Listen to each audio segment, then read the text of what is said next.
जो बच्चों होमवर्क में दिया जाएगा कुछ चीज़ आपको करके बताना है, कमेंट करके, ये भूलना नहीं आपको। चलिए बच्चों, 8,04,500 को निम्नलिखित रूप में लिखा जा सकता है भाई, 8,005 को, ठीक है, 500 नहीं है, 5 को, 8,04,500 को निम्नलिखित रूप में लिखा जा सकता है। तो बच्चों आपको करना है कि मतलब काउंट कर लेना है। मैंने एक ट्रिक बताई थी इसके पहले वाले वीडियो में, वो उस तरीके से आप करना चाहो तो उस तरीके से आप वो वीडियो देख लीजिए, आपको पता चल जाए। लेकिन आपको काउंटिंग आनी चाहिए, इकाई, दहाई, सैकड़ा, हजार, 10,000, लाख, लाख तक पहुंचा नहीं चाहिए।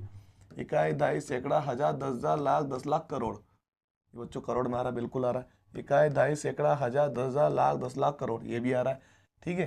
तो बच्चों इसमें 4 नहीं था, 4,000 बोला था ना उसने, 4,000, इसमें 4 तो कहीं से गए तक नहीं, ऑप्शन भी गलत है। अब देखते हैं इसमें काउंट करते, इसमें भी 4 नहीं है ना, ये भी गलत है। ऑप्शन नंबर हमारा कौन सा सही हो जाएगा, सी वाला बच्चों हमारा करेक्ट आंसर होगा। बाकी आपने जो पुराना वीडियो देखा होगा पार्ट 14 वाला, उसके अंदर मैंने ट्रिक बताई किस प्रकार से हम इसे लिख के इकाई, दहाई, सैकड़ा, हजार करके भी हम उसको समझ सकते हैं, अगर आपको कठिन पड़ता हो ये वाला ट्रिक तो, ठीक है।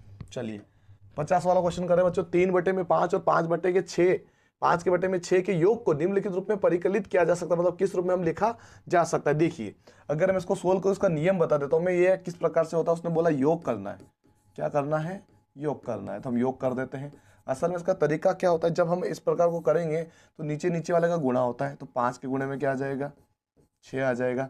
अब 6 का गुणा किस में होगा, 3 में होगा, 3 गुणी 6 या 6 गुणे 3, यहाँ पे प्लस लगाएंगे, इसका गुणा इसमें होगा तो 5 के गुणे में 5 आएगा। क्या ये वाला आपको दिख रहा है कहीं ना कहीं, कहीं ना कहीं आपको ये वाला दिख रहा है, ये आगे पीछे हो सकता है ना, 3 गुणी 6 या 6 गुणे 3 कुछ भी हो सकता है। तो आप देख सकते हो कौन सा ऑप्शन ऐसा बन रहा है, ऑप्शन ऐसा बन रहा है 3 गुणी 6 प्लस में 5 गुणित 5 और 5 के गुणित में 6, ऑप्शन नंबर हमारा डी बनेगा। ये ध्यान रखिए, नियम क्या होता है, नीचे नीचे का गुणा, इसका गुणा इसमें, इसका गुणा इसमें, बस ये हमारा आंसर हो गया ऑप्शन नंबर डी, बहुत ही सरल था। चलिए क्वेश्चन नंबर 51, प्रत्येक अभाज्य संख्या का गुणनखंड है।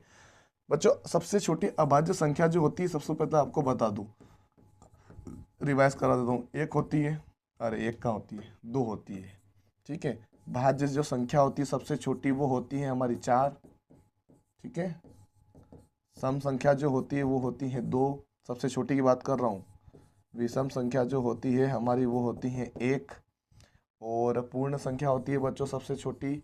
पूर्ण संख्या कौन सी होती है, पूछा जाता है बहुत बार, अपना आंसर आ जाएगा बच्चों 0, ठीक है। प्राकृत संख्या या प्राकृतिक संख्या कहाँ से शुरू होती है, 1 से, सबसे छोटी संख्या 1 होती है, ठीक है बच्चों। अभी हमने पूछा प्रत्येक अभाज्य संख्या का गुणनखंड, यानी कि किस किस पहाड़े से वो कट सकता है वो बताना है, वैसी अभाज्य संख्या के बारे में बोलना है बच्चों। सिंपल तरीके से जो भी अभाज्य संख्या, जैसे 2 होती है, 3 होती है, 5 होती है, 7 होती है, 11 होती है, यह सभी अभाज्य संख्या है। इनके कितने गुणनखंड हो सकते हैं और कौन कौन हो सकता है बच्चों, इनके केवल 2 ही गुणनखंड हो सकते हैं, एक तो वो खुद या फिर एक, या तो वो खुद या फिर एक, या तो वो खुद या फिर वो एक, 2 ही गुणनखंड हो सकते हैं अभाज्य संख्या का। तो एक तो वो खुद है, तो दूसरा कौन होगा, एक हो जाएगा ना, बी वाला ऑप्शन हमारा क्या होगा, करेक्ट हो जाएगा। प्रत्येक अभाज्य संख्या गुणनखंड एक हमेशा होता है, सभी का होता है, सभी का एक गुणनखंड होता है, लेकिन अभाज्य संख्या का वो अकेला लोता है जो एक होता है, वो खुद के अलावा केवल एक से ही करता है और किसी से नहीं करता है, ठीक है, इसका ध्यान रखिएगा। चलिए अगला सवाल बच्चों, ये होमवर्क में रहेगा, जस्ट मैंने इसके पहले वाले 14 वाला पार्ट जो मैंने डाला था उसके अंदर बच्चों ये सवाल आया था, उसके अंदर बस आपको क्या दिया गया था, उसके अंदर ये चीजें गुणा करके नहीं दी थी, ये 2 संख्या के रूप में दे रखी थी, उसको मैंने गुणे में लिखा था। बच्चों बहुत सरल है, बस आपको इसमें भाग देना है, हमारा आंसर आ जाएगा, ठीक है। ये आप मुझे कमेंट करके बताइए इसका आंसर होगा तो होगा क्या। चलिए अगला सवाल क्या, 3.2 प्लस 33.22 के बराबर है।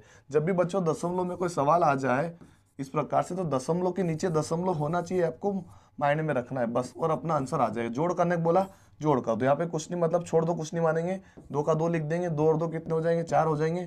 दशमलव लाइन से तो दशमलव वापिस लाइन से आएंगे, 3 और 3 6 हो जाएंगे, और 3 का 3 हो जाएगा, 36.42 बच्चों हमारा ऑप्शन नंबर क्या होगा, कौन सा होगा, 36.42 ऑप्शन नंबर कौन सा है, बी वाला एकदम करेक्ट आंसर हो जाएगा हमारा, ये सही है, बी वाला ऑप्शन बिल्कुल सही होगा। इस प्रकार से जोड़ना है, घटाव भी इसी प्रकार से करना है, जोड़ भी इसी प्रकार से करना है, गुणा अलग होता है, भाग अलग होता है, जब आएगा वो बता देंगे, और कुछ सवाल हमने ऑलरेडी बता भी चुके हैं।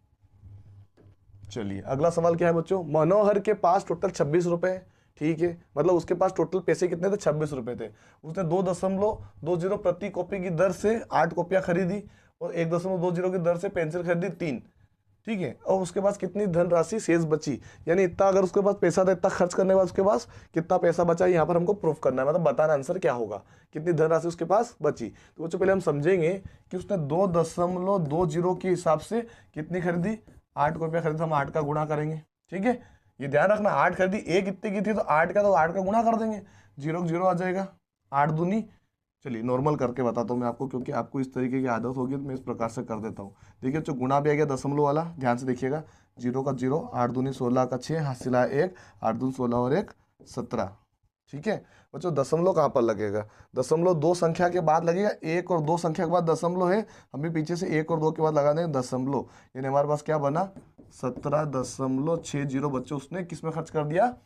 कॉपियों के अंदर खर्च कर दिया। इसका आंसर क्या है मैं यहाँ पे लिख देता हूँ 17.60। ठीक है, ये इसका आंसर हुआ। दूसरा क्या था 1.2 के हिसाब से कितनी कॉपियाँ खरीदी उसने? 3 पेंसिल खरीदी, उसका आंसर क्या होगा? तो हम यहाँ पे गुणा कर देते हैं 3 का 0 का 0, 3 दूनी 6 और 3 एक कम 3, दो संख्या के बाद दशमलव लगाना, यहाँ पे हमने लगा दिया 3.60 हमारा आंसर होगा 3.60। बाकी क्या इन दोनों का खर्चा जोड़ देते हैं, कितना हो रहा है 0 0, 6 6 12 का 2, हासिला 1, दशमलव का दशमलव लगाया, 7 और 1 8, 8 और 3 कितने होते हैं 11, 11 के हासिला 1, 1 और 1 हो गए 2, 21.20 बच्चों उसने खर्च किया। मतलब टोटल उसके पास कितना रुपए था? 26 रुपये था। खर्च कितना किया? 21.20। तो बच्चों जिस संख्या में दशमलव नहीं होता वहाँ पे जीरो ले लो, और जितने जीरो की जरूरत उतने जीरो हम ले सकते हैं पीछे, कोई दिक्कत नहीं है ना। 26 के बाद दशमलव लगता ही लगता है, सब संख्या के पीछे दशमलव होता है। अगर दशमलव अंदर नहीं है, अगर अंदर है तो दशमलव वही रहेगा, लेकिन जिसमें दशमलव नहीं है उसमें लास्ट में मानेंगे। जैसे 26 है तो 26 के पीछे यहाँ पे हम दशमलव मान लें, जीरो जितने चाहिए उतने जीरो ले सकते हो। हमको कितने चाहिए? 2 ही जीरो चाहिए, तो हम क्या करेंगे 2 को मिटा देंगे। क्यों 2 जीरो क्यों चाहिए? क्योंकि दशमलव बाद इसमें 2 ही संख्या थी, इसलिए हमने 2 जीरो लेंगे। 21 क्या लगा देंगे? 2 जीरो यहाँ पे लगा देंगे और घटा देंगे, क्योंकि घटाएंगे तभी तो पता चलेगा कितनी बची है। खर्चा किया ना इतना, तो ये घटा देंगे टोटल में से, 0 का 0 बच जाएगा। इसको काट के 5 बनाऊंगा, यहाँ पे हो जाएगा 10, 10 में से 2 गया तो बचेगा 8, दशमलव का दशमलव, 5 में से 1 गया तो 4 बचेगा, 2 में से 2 गया तो 0, यानी क्या बचा 4.80। ऑप्शन नंबर फर्स्ट हमारा क्या होगा?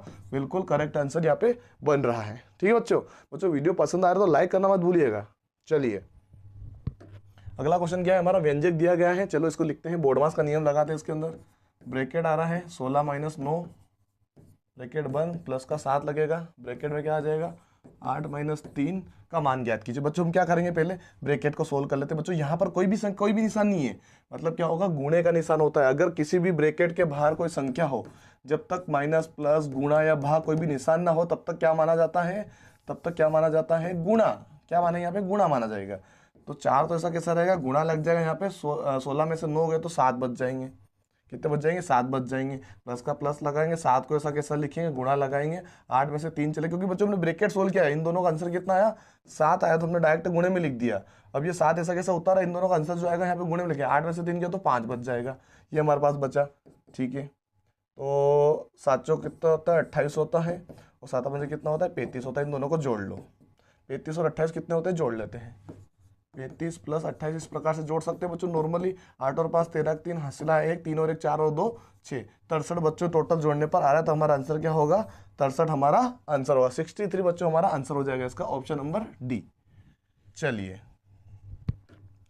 लास्ट क्वेश्चन है बच्चों, ध्यान से देखिएगा, समझिएगा। इस सवाल को करने में बहुत ही अच्छा सवाल है, परसेंटेज वाला सवाल है। सवाल पूछा गया मई 2008 में एक कार्य का मूल्य 98,000 था। कितना था? 98,000। ठीक है, अप्रैल 2009 में यह 20% मूल्य बढ़ गया। तो अप्रैल 2009 में कार का मूल्य क्या था बच्चों? इसका 20% बढ़ा है, तो इसका 20% हम निकाल देते हैं। ये निकाल दिया 20%, 20% मतलब 20 के बटे में क्या लग जाएगा? 100 लग जाएगा। ये 20% होता है। 2 जीरो से 2 जीरो कट गए, बचा क्या हमारे पास? इधर 980 बचा, उधर बचा 20। ठीक है, 980 में हम 20 का गुणा कर लेते हैं। 980 के गुणे में क्या आ जाएगा? 20 आ जाएगा। ये जीरो है ना, तो 0 0 0 गुणा लगाया, ये 0 का 0, 8 दूनी 16 का 6, हासिला 1, 9 दिन 18 और 1 कितना होता है? 19 होता है। 0 0 6 9 1 कितना गुणा करने पर? 19,600। बच्चों इतने रुपए बढ़ गए, तो पहले इतने थे, इसको और इसमें जोड़ देते हैं तो इतने और बढ़ गए। तो 98,000 में और जोड़ देते हम कितने? 19,600 जोड़ देते हैं, 19,600। ठीक है, जोड़ देते हैं, कितना हो जाएगा? 0 का 0, 0 का 0, 6 और 0 6 ही होता है। ठीक है, 6 और 0 कितना होता है? 6 ही होता है। 8 और 9 कितना हो जाएगा? 17 का 7, हासिला 1, 9 और 1 10 और 1 11, 11 मतलब 1,17,600, 1,17,600। ऑप्शन नंबर बी हमारा करेक्ट आंसर यहाँ पर बन रहा है। बच्चों ये थे हमारे कुछ क्वेश्चंस। आपको वीडियो पसंद आया हो तो लाइक करना मत भूलिएगा, शेयर करना मत भूलिएगा, कमेंट में होमवर्क वाला सवाल जरूर कीजिएगा और आपकी राय भी दे सकते हैं बच्चों। धन्यवाद।